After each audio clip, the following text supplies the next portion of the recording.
The war on BRICS is intensifying. It's not a shooting war, not yet, but it's a war of systems, of influence, of global design.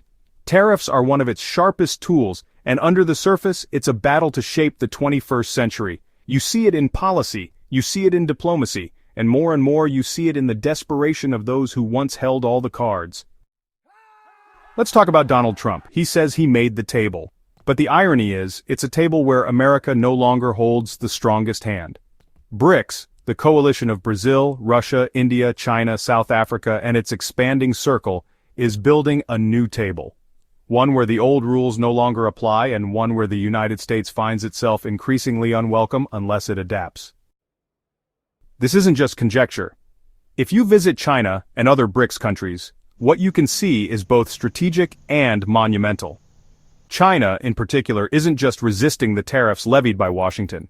It's responding with a level of calm confidence that has the U.S. establishment rattled. Because here's the truth, the tariffs don't scare them. The United States no longer has the leverage it once did. China's response has been multi-layered, expanding economic alliances, deepening trade with the global South, investing heavily in technological independence. Their message is clear: you can tariff us, but we'll outmaneuver you.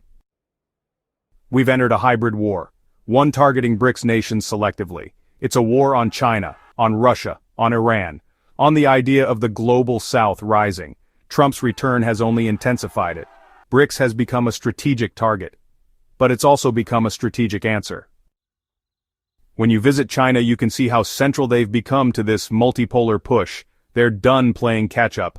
Now, they're leading. And it's not just China. Iran is emerging from isolation with fresh energy. Russia, despite the immense pressure from the West, continues to deepen ties within BRICS and beyond. In July, we will follow the BRICS summit in Brazil, and what's coming is more than symbolic. The members are preparing something potent. Alternative payment systems, frameworks that bypass swift financial bridges that don't need the US dollar. A BRICS bridge inspired by the M-Bridge project is gaining traction. China, Thailand, Saudi Arabia, the Emirates, even the Hong Kong Monetary Authority, they're all involved. Quietly, carefully, they're building a parallel financial world. Hong Kong, by the way, was revealing. Trade flows in and out of Hong Kong are massive, yet the United States' share is minuscule, less than 5%. Over half is with China. So if Trump wants to tariff Hong Kong, go ahead. The city will continue trading with the global South and China.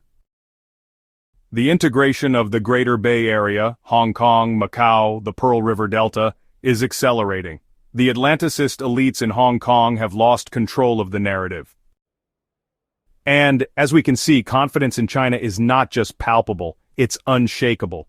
Their high-tech industries, especially under the Made in China 2025 initiative, are now global leaders. In 7 out of 10 key sectors, they're already ahead. And in 2 or 3 years they expect to dominate all 10. This brings us to the AI war. America's tech giants are panicking. NVIDIA's CEO, Jensen Huang, recently traveled to Beijing. Why? He's terrified. Huawei is catching up fast in AI chips, and NVIDIA risks losing the Chinese market entirely. So Huang showed up in a suit, pleading his case in person, but it might be too late. China is ready, Huawei is ready, and the center of AI gravity may soon shift eastward. It all reflects a broader shift, one from dependence to autonomy, from reaction to initiative, from survival to leadership. China no longer views itself as an economic cog in the Western machine.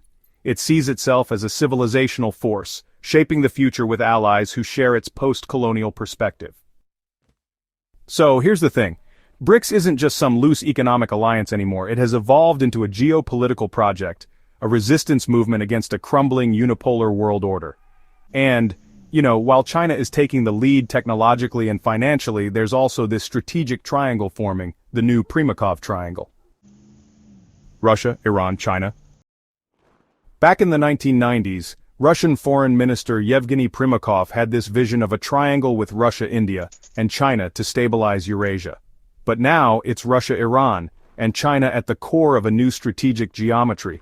3 BRICS members, 3 countries under intense pressure from Washington, and 3 nations turning toward each other. India, though still a member of BRICS, is playing a double game, balancing between the US and its neighbors. The India-Pakistan tension remains unresolved, likely aggravated by external actors with divide-and-rule strategies. But Iran has stepped forward. It's offered to mediate. Tehran has relationships with both Islamabad and Delhi. As a member of the Shanghai Cooperation Organization, Iran is positioning itself as a bridge, not just geographically, but diplomatically.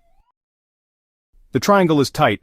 Russia and Iran recently signed a non-military but strategically loaded cooperation pact in Moscow, not to mention the ongoing coordination on Syria, energy corridors, and the Iranian nuclear question. This is not just theory. These countries are meeting constantly. Putin, Xi, Raisi, they're talking weekly. In May, Moscow will host a massive summit during Russia's Victory Day commemorations. Putin, Xi, Lula, possibly others.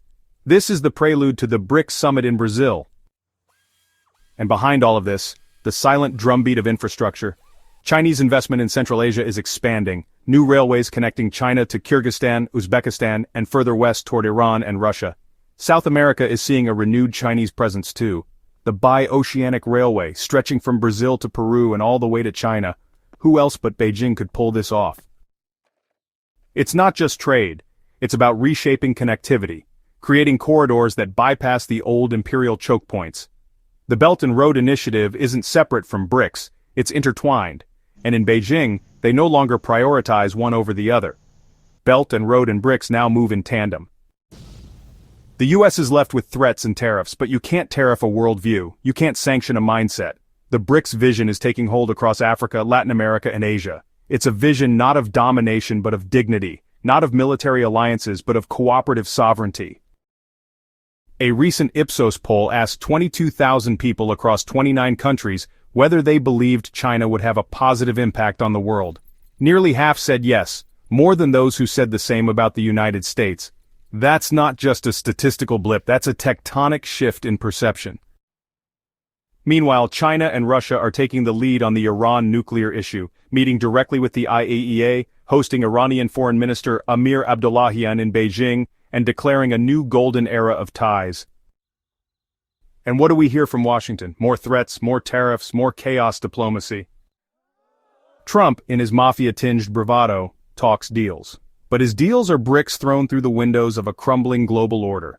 BRICS is not reacting, it's building. The global majority is no longer a rhetorical device, it's a rising force. And as I've seen on this tour, from Shanghai to Tehran, soon to be Moscow and Rio, this majority is united by something far more powerful than fear. They are united by confidence. They are united by history. And most importantly, they are united by a vision of the future where power isn't centralized in one imperial capital, but shared across many sovereign tables. This is the war on BRICS, but it's also the birth of something new, something unstoppable. If this perspective helped clarify the bigger picture for you, consider subscribing. There's much more to unpack in the weeks ahead. I'd also love to hear your thoughts. Drop a comment, challenge an idea, or share your take on where BRICS is heading. And if you found this valuable, a like helps get this analysis to more people who need to see it. Until next time, stay sharp.